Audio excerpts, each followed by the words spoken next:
مرتکب ہوئی ہیں ایک جرم کی، اس وجہ سے ان کے خلاف مقدمہ درج کیا جائے۔ تو جو سیشن جج صاحب تھے، ایڈیشنل سیشن جج صاحب، وہ چھٹی پر تھے، مظفر نواز ملک صاحب، ان کی چھٹی پر ہونے کے باعث سماعت کل تک کے لیے ملتوی کی گئی ہے۔ ڈیوٹی جج صاحب کے سامنے پیش کیا گیا۔ ڈیوٹی جج صاحب نے 29 اپریل سے 30 اپریل کی تاریخ دی ہے، اور درخواست میں موقف اپنایا گیا کہ مریم نواز نے پولیس یونیفارم پہن کر رولز کی خلاف ورزی کی ہے، ان کے خلاف مقدمہ درج کرنے کا حکم دیا جائے۔ بشرا بیگم کی جو دوست ہیں فرح گوگی، ان کے شوہر کی، ان کے ہسبینڈ کی ہاؤسنگ سوسائٹی پر دھاوا بولنے اور توڑ پھوڑ سے متعلق لاہور ہائی کورٹ میں سماعت ہوئی۔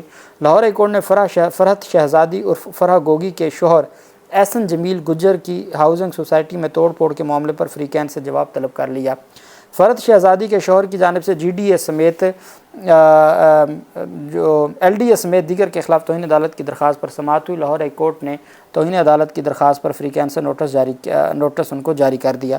درخواست گزار کی جانب سے موقف اختیار کیا گیا کہ سیاسی بنیادوں پر احسن جمیل گجر کی ہاؤسنگ سوسائٹی میں کارروائیاں کی جا رہی ہیں۔ درخواست میں موقف اپنایا گیا کہ گجرانوالہ ڈیولپمنٹ اتھارٹی LDA نہیں GDA کے ڈائریکٹر کو نوٹس کیا۔ تو درخواست میں موقف اپنایا گیا کہ گجرانوالہ ڈیولپمنٹ اتھارٹی کی جانب سے ہاؤسنگ سوسائٹی میں توڑ پھوڑ کی گئی۔ درخواست گزار کا موقف ہے کہ عدالتی حکم امتناع کے باوجود کارروائیاں غیر قانونی ہیں۔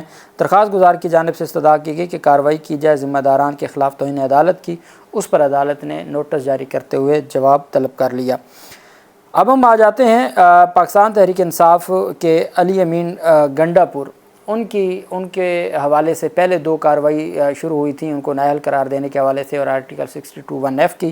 اب ایک نوٹس جاری کیا گیا ہے، کل 30 اپریل کے لیے طلب کیا گیا ہے، اور الیکشن کمیشن کا فل بینچ بیٹھے گا، اور وہ یہ الزام ہے کہ اپنے اثاثہ جات انہوں نے ڈکلیئر نہیں کیے۔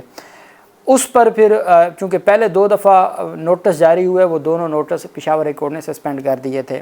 اب اچانک 29 اپریل کو اچانک نوٹس جاری کیا 30 اپریل کا، کہ تاکہ معاملہ ہائی کورٹ نہ جا سکے، لیکن علی امین گنڈا پور کے وکلاء نے فوری طور پر پشاور ہائی کورٹ میں درخواست دائر کر دی ہے۔ سید سکندر حیات شاہ ایڈوکیٹ صاحب کی وساطت سے درخواست دائر ہوئی ہے۔ درخواست میں موقف اپنایا گیا کہ تمام اساسی کاغذات نامزدگی میں ظاہر کیے گئے ریٹرننگ آفیسر نے باریک بینی سے کاغذات کی جانچ پڑتال کی ہے۔ درخواست میں کہا گیا کہ الیکشن ہوئے، علی امین گنڈا پور وزیر اعلیٰ بن چکے، اب الیکشن کمیشن کے پاس کارروائی کا اختیار نہیں ہے، کوئی متاثرہ ہو تو وہ صرف الیکشن ٹرائبونل سے رجوع کر سکتا ہے۔ درخواست گزار کے وکیل کے مطابق الیکشن کمیشن نے اثاثوں سے متعلق وزیر اعلیٰ کو پھر کل طلب کیا ہوا ہے، اس طلبی کو کل عدم قرار دیا جائے۔ اب جب ریٹرننگ افسر نے تمام کاغذات کی جانچ پڑتال کر لی، تو اس کے بعد اب الیکشن کمیشن کس اتھارٹی اور اختیار کے تحت، اگر کسی کو لگتا ہے کہ ان کے کاغذات نامزدگی درست نہیں تھے، تو وہ اب جائیں ٹرائبونل میں جا کے درخواست دیں۔ لیکن الیکشن کمیشن نے ہر وہ درخواست سنی ہے جو PTI امیدواروں کے خلاف تھی، اور باقی جو PTI کی سینکڑوں درخواستیں تھیں ان کو کہا گیا کہ آپ جائیں ٹرائبونل میں، اور ٹرائبونل میں جا کے اپنا ریلیف لیں۔ جسٹس بابر ستار صاحب کے خلاف جو ایک مہم چلائی جا رہی ہے سوشل میڈیا پر، اس پر پاکستان تحریک انصاف نے اس مہم کا توہین آمیز مہم کا ذمہ دار حکومت کو قرار دے دیا ہے۔ ترجمان PTI نے کہا کہ غیر جمہوری عناصر سیاست کے بعد عدلیہ کی تباہی کے ایجنڈے کے لیے سرگرم ہیں۔ قانون اور انصاف کو مقدم رکھنے والے ججز کے خلاف مہم کا مقصد انہیں خوفزدہ کرنا ہے۔ انہوں نے کہا کہ اس کے پیچھے وہی کردار ہیں جن کی سیاسی تاریخ ججز سے مرضی کے فیصلے لینے سے بھری پڑی ہے۔ ججز کو اپنے گھٹیا پروپیگنڈے کا نشانہ بنانا سپریم کورٹ پر یلغار کرنے والے مافیا کا پرانا وتیرہ رہا ہے۔ ترجمان PTI کا کہنا تھا کہ مجرموں کے اس ٹبر کے نشانے پر ہمیشہ وہ ججز رہے ہیں جنہوں نے عدل و انصاف کے مطابق فیصلے دیے۔ مرضی کے ریفری کے ساتھ میچ کھیلنے والے مافیا کو رفیق تارڑ اور جسٹس قیوم جیسے ججز ہی بھاتے ہیں۔ انہوں نے مزید کہا کہ بے مثال جرأت کا مظاہرہ کرنے والے ججز کو دباؤ میں لانے کے لیے اوچھے ہٹکنڈوں کی مذمت کرتے ہیں۔ چونکہ آج مزید کھل کر جسٹس بابر ستار صاحب نے کیس کی سماعت کے دوران، جو Bushra Bibi audio leak case تھا، اس کی سماعت کے دوران ہی انہوں نے کہہ دیا کہ ہمیں کون مداخلت کرتا تھا اور کون انوالو تھا، اور کس کس معاملے پر انہوں نے ساری تفصیل سامنے رکھ دی۔ دوسری طرف پاکستان تحریک انصاف کے انٹرا پارٹی انتخابات، پہلے ایک دفعہ انٹرا پارٹی انتخابات ہوئے اور اس کو کالعدم قرار دے دیا گیا، پھر دوبارہ انٹرا پارٹی انتخابات ہوئے، ان کو کالعدم قرار دے دیا گیا، بلے کا نشان سپریم کورٹ تک لے لیا گیا۔ اس کے بعد پھر انٹرا پارٹی انتخابات ہوئے ہیں، تمام دستاویزات جمع کروا دی گئیں، 1.5 ماہ گزر گیا۔ اب الیکشن کمیشن نے اس پر جو 3-4 درخواستیں دائر ہوئی تھیں اکبر ایس بابر وغیرہ کی، ان پر پھر نوٹس جاری کر دیا ہے چیئرمین بیرسٹر گوہر علی خان اور رؤوف حسن کو۔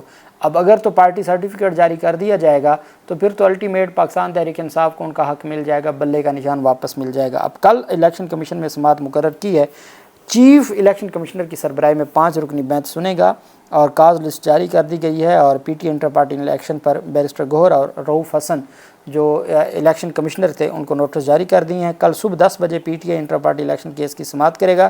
الیکشن کمیشن نے پی ٹی آئی کے نئے انٹر پارٹی انتخابات پر اعتراض عائد کر رکھے ہیں۔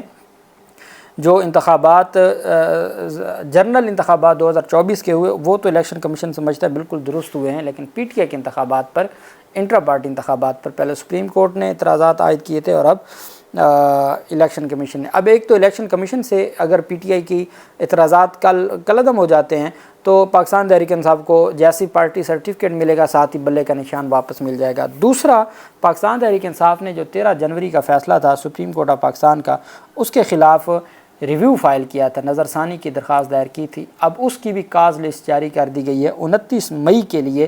سپریم کورٹ آف پاکستان نے، بھلے وہ 1 مہینے کی ڈیٹ ہے لیکن بالآخر اس کو مقرر کر دیا 29 مئی کے لیے۔ سپریم کورٹ آف پاکستان 29 مئی کو پاکستان تحریک انصاف کے بلے کے نشان سے متعلق جو سپریم کورٹ کے فیصلے کے خلاف ریویو پٹیشن ہے 29 مئی کو اس کے اوپر سماعت ہوگی۔ جو بھی تفصیلات ہوں گی آپ کے ساتھ شیئر کرتے رہیں گے۔ اللہ پاک پاکستان کا حامی و ناصر ہو۔ بہت شکریہ۔ اللہ حافظ۔ پاکستان زندہ باد۔